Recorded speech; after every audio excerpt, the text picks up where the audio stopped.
ખેડૂત મિત્રો, વિડીયોને બરાબર ધ્યાનપૂર્વક સમજજો. તારીખ 11 અને 12 ફેબ્રુઆરીના રોજ 2025નો હમણાંનો જે આપણે કાર્યક્રમ રાખેલો એ કાર્યક્રમની સભ્ય સંખ્યા ફૂલ થઈ ગઈ છે. હવે કોઈ વ્યક્તિએ નામ નોંધાવવા નહીં. ખેડૂતો એમ મને મેસેજ આવે છે, ગઈકાલે મેં મેસેજ મૂકેલો કે ભાઈ 3 દિવસ થયા, આજે આમ તો 2.5 દિવસ જ કહેવાય. મેં કાર્યક્રમનો પ્રોગ્રામ મૂકેલો તે પછી એક આખો દિવસ ગયો, જેથી મૂક્યો તેથી 11 વાગ્યાની આજુબાજુ મેસેજ મૂકેલો. ગઈકાલે એટલે એક આખો દિવસ ગયો. બીજા દિવસ ત્રીજા દિવસે મેં લગભગ બપોરે 2 વાગે આ મેસેજ તૈયાર કરીને મૂકી દીધો. કીધું કે ભાઈ છોકરાઓ આ મેસેજ ચડાવી દો. એટલે ત્યાર પછી 2-3 કલાકની અંદર એ ઓડિયો ચડી ગયો. ત્યાર પછી ઘણા મેસેજ આવે છે કે સાહેબ અમારે QR કોડ વાપરતા નહોતું આવડતું, છોકરાઓ હાજર નહોતા, બીજાને કહીને મારે નામ લખાવવા માટે પેમેન્ટ ભરવાનું હતું, તો અમે આવી શક્યા નથી, તો અમને સમાવેશ કરો. હવે કોઈ વ્યક્તિનો સમાવેશ કરવો શક્ય એટલે નથી કે જ્યારે મેં પ્રથમ આખો પ્રોગ્રામ વિચારેલો કે ભાઈ દરેક વ્યક્તિને હું વ્યવસ્થિત રીતે પ્રેક્ટિકલ તાલીમ આપું કે રેવન્યુના કામ તમે કરતા બધા જાતે શીખો. જેમ કે વારસાઈ એન્ટ્રી ચડાવી, એના માટેના ફોર્મ ભરવા, વારસાઈ આંબા બનાવવા, એના માટેના એફિડેવિટ કરવા, એગ્રીમેન્ટ કરવા, આવી અનેક બાબતો અગાઉ હું કહી ચૂક્યો છું. આ બધું પ્રેક્ટિકલ સાથે હું શીખવાનો છું. તો એમાં સભ્ય સંખ્યા ઓછી હોય તો મને શીખવાની મજા આવે. ત્યારે જ મેં કહી દીધું કે 30 થી 50 થી વધારે આપણે વાડીએ સમાવેશ કરી શકીએ એમ નથી, કારણ કે આપણે હોટલ મોંઘી પડતી હતી. હોટલ શક્ય જ નહોતી. એમ કહો તો કે ભાઈ તો 3000ના બજેટની અંદર આપણે જે નક્કી કરવું હતું કે ભાઈ 1000 રૂપિયા ઓનલાઈન ટ્રાન્સફર કરો ને 2000 આવો ત્યારે ભરજો, તો મારી પાસે 36 વ્યક્તિઓના ઓનલાઈન પૈસા ટ્રાન્સફર થયા. એટલે મેં નંબર બંધ કરી દીધું અને જાહેરાત કરી દીધી કે હવે સભ્ય સંખ્યા શક્ય નથી, કારણ કે 36 એ થયા, 4-5 આમંત્રિત વ્યક્તિઓ છે એટલે 40-42 થયા, એક અધિકારી સાહેબ આવે છે અને 3-4 અંગત મિત્રો છે એટલે 45 થયા, 5 વ્યક્તિ મારા મદદનીશ છે, તો આમ થઈને 50ની સભ્ય સંખ્યા પૂરી થઈ જાય છે. આપણી પાસે ત્યાં વધારે કોઈ વ્યક્તિનો સમાવેશ કરવાની હવે શક્યતા જ નથી.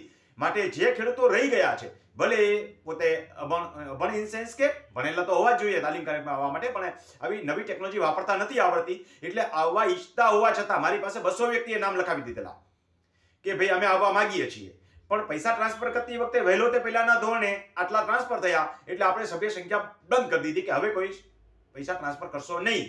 અને ત્યાર પછી અનેક વ્યક્તિના મેસેજ આવે છે કે અમે પ્લાનિંગ કરી રહ્યા હતા અને અમે આવવા માંગીએ છીએ, તો ભાઈ તમારા માટે બીજો પ્રોગ્રામ ગોઠવીશું. આમાં હવે શક્ય નથી, માટે હવે આવા મેસેજ પણ નહીં કરતા અને કોઈ વ્યક્તિ મહેરબાની કરીને પૈસા ટ્રાન્સફર પણ કરશો નહીં. જે વ્યક્તિ આવે છે, જેને નામ નોંધાવી દીધા છે એ અને આમંત્રિત સાથે જેની સાથે વાત થઈ ગઈ છે એ વ્યક્તિઓ આવશે. દરેક વ્યક્તિ 11 તારીખે 10 થી 11 ની વચ્ચે રામબન ભેગા થઈ જજો. ત્યાંથી આગળ લોકેશન મળશે નહીં, ફોન લાગશે નહીં તો હેરાન થશો. 11 પછી જે વ્યક્તિ આવશે પરેશાન થશે. મોડામાં મોડી 11 વાગે રામબન પહોંચી જજો. 11 ની 1 મિનિટ આપણે ત્યાંથી નીકળી જશું. હું ટાઈમનો પરફેક્ટ છું, માટે દરેક વ્યક્તિ સમય મર્યાદાનું પાલન કરે. 10 વાગે પહોંચવાનું છે એમ સમજીને જ આવે. 11 વાગે આપણે ત્યાંથી નીકળી જશું. પછીનો આપણો આખો પ્રોગ્રામ ફિક્સ છે એટલે સેશન રિપીટ નથી કરતો, કારણ કે આપણી જે તાલીમ આપવી છે એ પદ્ધતિસરની પરફેક્ટ તાલીમ છે અને એમાં આપણે એક પણ મિનિટ ગુમાવી પોસાય એમ નથી. રહેવાની સુવિધા ભલે નબળી હોય, જમવાનું સારું હશે અને તાલીમ જે છે ઉત્તમ અને A ગ્રેડની હશે.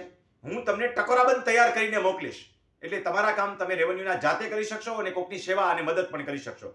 તો હવે જે વ્યક્તિ રહી ગયા છે અફસોસ ન કરે, એના માટે બીજો કાર્યક્રમ આપણે 1 મહિના પછી ગોઠવીશું, કારણ કે હમણાં મારે ઘણા બધા ઉપરાઉપરી કાર્યક્રમો છે, એ બધા હું પૂરા કરી લઉં. બરોડા જવાનો છું આવતીકાલે જ, 2 દિવસ પછી જે છે તરત આવી જઈશ. તો આપણો આ કાર્યક્રમ છે, ત્યાર પછી દ્વારકા બાજુનો કાર્યક્રમ પેન્ડિંગ છે, એક જે છે એ જુનાગઢ ભેસાણ બાજુનો કાર્યક્રમ પેન્ડિંગ છે, હજી વચ્ચે કંઈક નવું પણ આવી જશે. એટલે એ બધું પૂરું કર્યા પછી 1 મહિના પછી વચ્ચે લગ્નગાળાની સિઝન પણ છે, તો 1 મહિના પછી આપણે બીજો કાર્યક્રમ રાખીશું. ત્યાં સુધી સૌ રાહ જોવે. આ પ્રોગ્રામમાં જે આવવાવાળા છે ફરીને સાંભળી રહે. ગોંડલ રોડ ચોકડીથી રિક્ષા મળશે તમને, રામબન સીધી નહીં બાંધતા, રામબન રોડ ઉપર તમને પોઈન્ટ ઉપર ઉતારી દેશે, ત્યાંથી ચાલીને જવાશે. આ બાજુ આજી ચોકડીથી માત્ર 1 કિલોમીટર છે, ત્યાંથી રિક્ષા 10 રૂપિયામાં લાવશે, ગોંડલ ચોકડીથી 20 રૂપિયામાં લાવશે. ત્યાં રોડ પર ઉતરી જજો, ત્યાંથી સામે રામબન દેખાશે. 5 મિનિટ 7 મિનિટની અંદર તમે રામબન પહોંચી જશો. રામબન 11 વાગે આપણે ભેગા થશું, 11 વાગે ઉપડી જશું. 10 વાગ્યાથી ભેગા થવાના ચાલુ થશું, 11 વાગે ઉપડી જશું અને સીધા આપણે કાર્યક્રમના પોઈન્ટ પર પહોંચીશું. 11:15 એ આપણે કાર્યક્રમ શરૂ કરી દેવાની ગણતરી છે, માટે કોઈ વ્યક્તિ લેટ ન થાય. ફરીને નવી કોઈ વ્યક્તિ નામ ન નોંધાવે એવી સૌને વિનંતી.